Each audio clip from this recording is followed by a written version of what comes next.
The gavel slammed like a gunshot, silencing the courtroom, but not the fire in Martha Ellison's eyes. At 72, she stood accused of theft, her weathered hands trembling not from fear but from fury at the lie pinning her to the wall. The judge's smug grin told her this wasn't about justice, it was about power, and she was meant to break. The small town of Fairview, Alabama, hadn't changed much since Martha was a girl. Its streets still whispered the same old prejudices, cloaked in polite smiles and Sunday sermons. But today, in this stifling courtroom, the air was thick with something uglier set up so blatant it stung. Martha, a retired schoolteacher who'd spent decades nurturing kids others ignored, was now branded a thief for allegedly stealing $500 from a local store. The evidence? A grainy security tape and the word of a store clerk who couldn't meet her eyes. The judge, Harold Grayson, leaned back in his chair, his voice dripping with condescension as he read the charges. "Mrs. Ellison, you've lived here long enough to know right from wrong. Why disgrace yourself now?" Martha's chest tightened. She knew why. The clerk, a young white man named Tommy Hargrove, had a cousin on the police force, and both had ties to Grayson's re-election campaign. Fairview's elite didn't like Martha's quiet advocacy, her petitions for better schools, her voter drives, her refusal to bow. This was their chance to humiliate her, to paint her as a criminal in a town where her black skin already made her a target.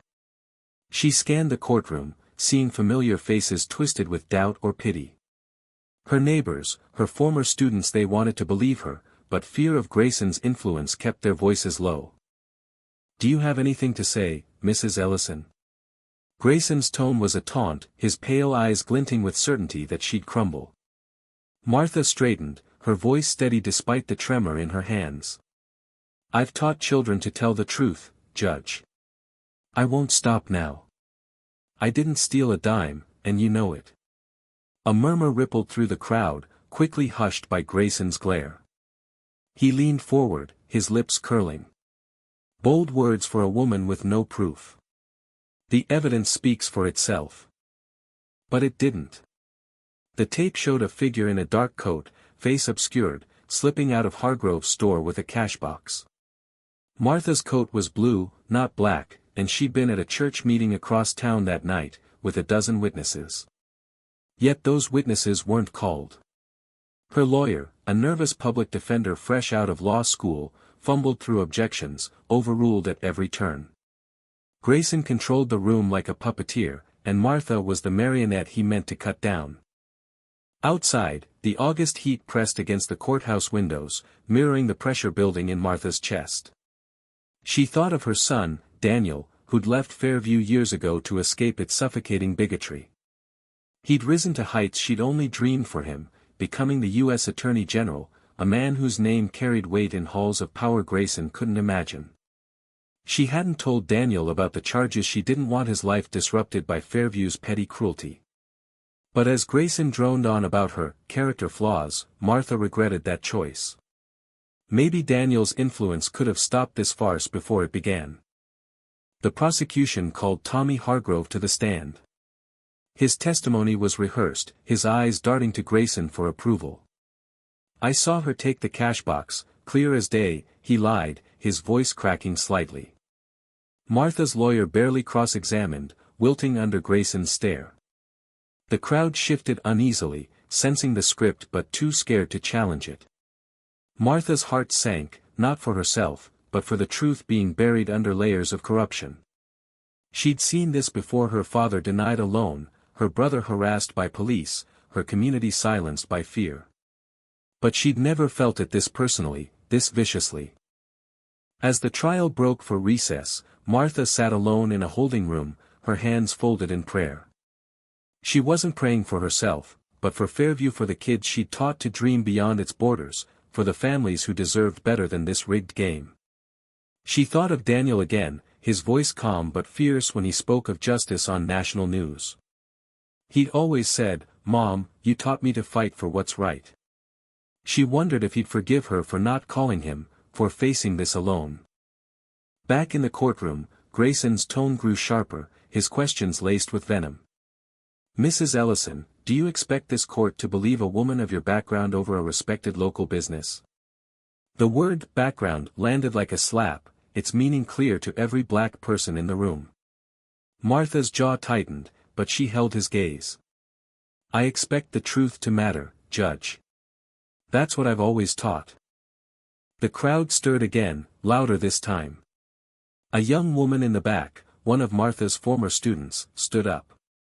She's no thief, she shouted, her voice trembling but clear. Grayson banged his gavel, ordering silence, but the spark had ignited. Another voice joined in, a gray-haired man who'd attended Martha's church meetings. This ain't right, and you know it. The room teetered on the edge of chaos, Grayson's authority fraying as whispers turned to shouts. Martha felt a flicker of hope, but it was short-lived. Grayson's deputies moved to quiet the crowd, and he turned his fury on her. You've poisoned this town with your defiance, he spat, abandoning any pretense of impartiality. This court will show you what happens to people who don't know their place.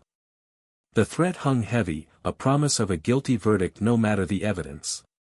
Martha's lawyer stammered a weak objection, but Grayson waved it away, scheduling closing arguments for the next day. That night, Martha sat in her small home, the walls lined with photos of her students, her family, her life's work. She didn't sleep. Instead, she wrote a letter to Daniel, pouring out the truth not just about the trial, but about Fairview's soul, its refusal to change. She didn't mail it. Pride, or maybe stubbornness, kept her from dragging her son into this mess. But as dawn broke, a car pulled into her driveway. Her heart leapt when she saw Daniel step out, his suit crisp but his face lined with worry. Someone in town had called him a former student, loyal to Martha, who'd seen the trial's injustice unfolding. Mom, why didn't you tell me? Daniel's voice was soft but urgent, his eyes searching hers. Martha tried to smile, but tears came instead. I didn't want you fighting my battles, son. You've got bigger ones. Daniel shook his head, pulling her into a hug. Your battles are mine. Always have been. Daniel spent the morning gathering information, making calls, his calm authority cutting through Fairview's small-town politics like a blade. By the time court reconvened, whispers of his presence had spread. Grayson, oblivious, began the session with his usual swagger, unaware that the man sitting quietly in the back row was the U.S. Attorney General. Daniel didn't announce himself, didn't need to. His presence was a storm cloud gathering strength. As the prosecution rested, Martha's lawyer, emboldened by Daniel's quiet coaching, finally found his spine. He called the church members who'd been with Martha the night of the theft, their testimony airtight. He presented store records showing Tommy Hargrove's cousin had accessed the cash box hours before the alleged crime. The crowd's murmurs grew louder, Grayson's control slipping further. When Daniel stood to approach the bench, the room fell silent. Your Honor, he said, his voice steady but carrying the weight of his title, I'd like to address the court. Grayson's face paled as Daniel introduced himself, his credentials sending a ripple of shock through the room. My mother is no thief, Daniel said, his words measured but searing. This trial is a disgrace to justice, and I intend to see it corrected. He laid out the flaws in the case: the ignored alibis, the tampered evidence, the clear bias. Each point landed like a hammer, dismantling Grayson's facade. The judge stammered, his authority crumbling as the crowd watched, transfixed. Daniel's presence shifted the trial's momentum, but the fight wasn't over. Grayson, cornered, doubled down, accusing Daniel of abusing his power. The crowd split, some cheering Daniel's stand, others clinging to Grayson's narrative. Martha watched her son, pride and fear warring in her heart. She'd raised him to fight, but she hadn't expected this battle to come home. As closing arguments began, Martha took the stand one last time. Her voice, worn but unwavering, filled the room. I've lived in Fairview my whole life. I've seen its beauty and its ugliness. This trial isn't just about might, it's about what we let this town become. Her words hung in the air, a challenge to everyone listening. The crowd was silent now, even Grayson, his gavel still for the first time. The jury deliberated for hours, the tension outside the courthouse spilling into the streets. Protesters gathered, signs demanding justice, their voices a chorus Martha had inspired through years of quiet work. Daniel stood by her side, his presence a shield, but it was Martha's strength that held them both. When the verdict came not guilty, the courtroom erupted. Grayson's face twisted in defeat, his power broken, at least for now. But Martha knew the real work was just beginning. Fairview's wounds wouldn't heal with one trial. As she stepped outside, Daniel's arm around her, she saw her former students, her neighbors, her community, standing taller. The wooden signboard from the courtroom, now held high by a young protester, read, "Justice or Lies." The answer was clear, but the fight for it would go on. Martha Ellison stepped into the sunlight, the courthouse doors swinging shut behind her. The crowd outside roared, a mix of cheers and angry chants, their signs bobbing like waves in a storm. Daniel, her son, stood tall beside her, his face a mask of calm resolve, but his hand on her shoulder trembled with the weight of what they'd just endured. The not guilty verdict was a victory, but it felt fragile, like a single brick pulled from a crumbling wall. Fairview, Alabama, was still a town divided, its fault lines exposed by the trial. Martha knew this wasn't the end. Justice was never that tidy. The news of Daniel's identity had spread like wildfire. By noon, local reporters swarmed the courthouse steps, their cameras flashing as they shouted questions. Attorney General Ellison, is this a federal matter now? Mrs. Ellison, will you sue the town?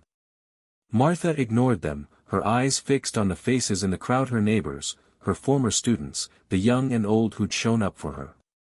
Some held signs reading, "Justice for Martha," while others, clustered on the fringes, clutched rival signs, "Support our judge." The divide was stark, and it cut deeper than she'd expected. Daniel guided her to a waiting car, his voice low. "We need to talk, Mom. This isn't over." She nodded, her heart heavy. She'd won her freedom, but the cost was a town fractured further, its prejudices laid bare. As they drove to her small home, Martha thought of Judge Grayson's face in those final moments, pale, defiant, but shaken. He'd underestimated her, and he'd never seen Daniel coming. But men like Grayson didn't fade quietly. She knew he'd rally his allies, spin the narrative, paint her as the villain who'd brought outside interference to Fairview. At home, over a pot of coffee, Daniel laid out his plan. "I've already contacted the Justice Department," he said, his voice steady but urgent. "This trial wasn't just about you, Mom. It's a pattern. Grayson's been railroading people for years, especially black families. I'm launching an investigation into his court, the police, the whole system here." Martha listened, her hands wrapped around her mug, the warmth grounding her. She was proud of her son, but she worried about the storm he was stirring. Fairview wasn't ready for this kind of reckoning. "Daniel," she said softly, "you're poking a hornet's nest. These folks don't like change, and they'll fight dirty." He met her gaze, his eyes fierce. "Let them. I learn from you, Mom. Stand up, even when it's hard. Especially when it's hard." Martha smiled, a mix of love and fear swelling in her chest. She'd raised him to be this man, but she couldn't shake the image of him as a boy, running through Fairview's fields, unaware of the world's cruelty. Now, he was taking it on, and she couldn't protect him anymore. The next morning, Fairview buzzed with tension. Protesters gathered outside the courthouse, their numbers growing. Some demanded Grayson's resignation, others defended him, claiming he was a victim of big city politics. Tommy Hargrove, the store clerk who'd lied on the stand, had vanished from town, his store shuttered. Rumors swirled that he'd been paid to accuse Martha, though no proof had surfaced yet. Daniel's team was digging, and Martha knew her son's tenacity. If there was corruption, he'd find it. Martha spent the day visiting her church, where friends and supporters gathered.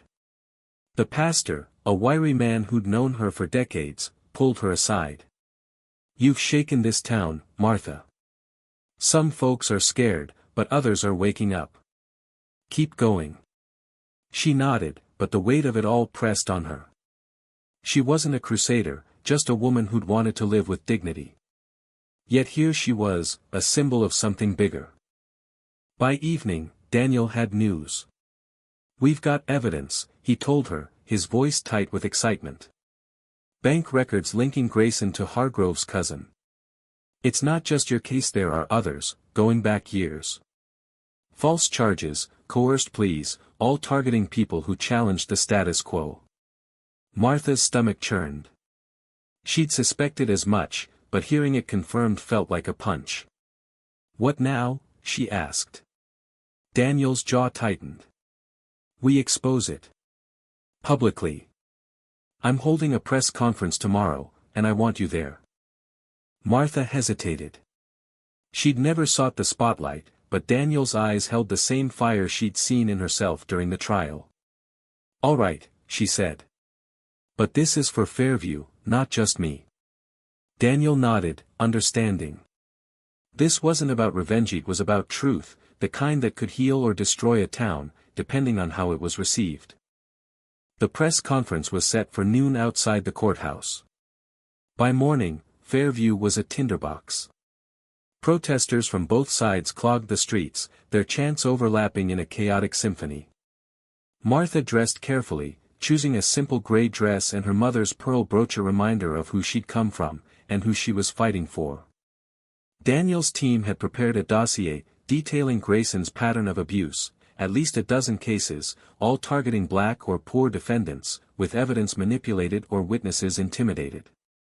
The numbers were staggering, and the stories behind them were heartbreaking: a father jailed for a crime he didn't commit, a young woman pressured into a plea that cost her a job, a family bankrupted by legal fees. As Martha stepped onto the courthouse steps, the crowd's noise hit her like a wave. Daniel stood beside her, his suit impeccable, his voice cutting through the chaos. "This town has been betrayed," he began, holding up the dossier. "Judge Harold Grayson has abused his power, targeting the vulnerable to protect his own interests. My mother was his latest victim, but she won't be the last unless we act." He laid out the evidence, each revelation drawing gasps or shouts from the crowd. Martha watched, their faces some horrified, others defiant, clinging to their loyalty to Grayson. When it was her turn to speak, Martha's voice was steady, though her heart raced. "I've lived in Fairview my whole life," she said. "I've taught your children, prayed with you, mourned with you. This isn't about one trial, it's about who we are. Do we let fear and lies divide us, or do we stand for what's right?" The crowd quieted, her words sinking in. Even Grayson's supporters seemed to waver, their signs lowering slightly. Then, a voice broke the silence. "You're tearing this town apart." It was a middle-aged man, red-faced, wearing a Grayson campaign hat. "You and your fancy son think you can come here and ruin us." Shouts erupted, some agreeing, others arguing back. Martha felt the tension spike, the crowd teetering on violence. Daniel stepped forward, his voice calm but commanding. "This isn't about ruin. It's about rebuilding. Justice doesn't destroy, it heals." The man backed down, but the divide remained. Martha knew healing wouldn't come easily. Grayson, under pressure, resigned that afternoon, his statement blaming external forces for his downfall. The town's elite rallied around him, calling the investigation a witch hunt, while others celebrated, seeing it as a step toward change. Daniel's team pushed forward, filing federal charges against Grayson and his allies, but Martha knew the real battle was in Fairview's heart. Over the next weeks, Martha became a reluctant leader. She held community meetings, inviting everyone, supporters and skeptics, to talk. Some nights were ugly, with accusations flying, but others brought breakthroughs. A young white woman, one of Grayson's former clerks, admitted she'd seen files altered. A black teenager shared how police had harassed him, emboldened by Grayson's rulings. Slowly, painfully, Fairview began to face itself. Martha and Daniel worked together, but she insisted on staying in town, not retreating to his world of power and prestige. This is my home, she told him. I'll fight for it here. Daniel smiled, pride in his eyes. You always have, Mom. He returned to Washington, but his investigation continued, uncovering more corruption and sparking reforms. Fairview's police chief stepped down, and the town elected a new Judd Hay, a woman who'd studied under Martha years ago. Months later, Martha stood in her classroom, now a community center, teaching a new generation about justice not just in courts, but in everyday choices. The wooden signboard from the trial, still bearing its handwritten words, "Justice or Lies," hung on the wall, a reminder of the fight. Fairview wasn't healed, but it was trying. Martha saw it in the faces of her students, in the neighbors who now spoke up, in the slow shift of a town learning to listen. As she locked up one evening, Martha looked out at the town square, quieter now but alive with possibility.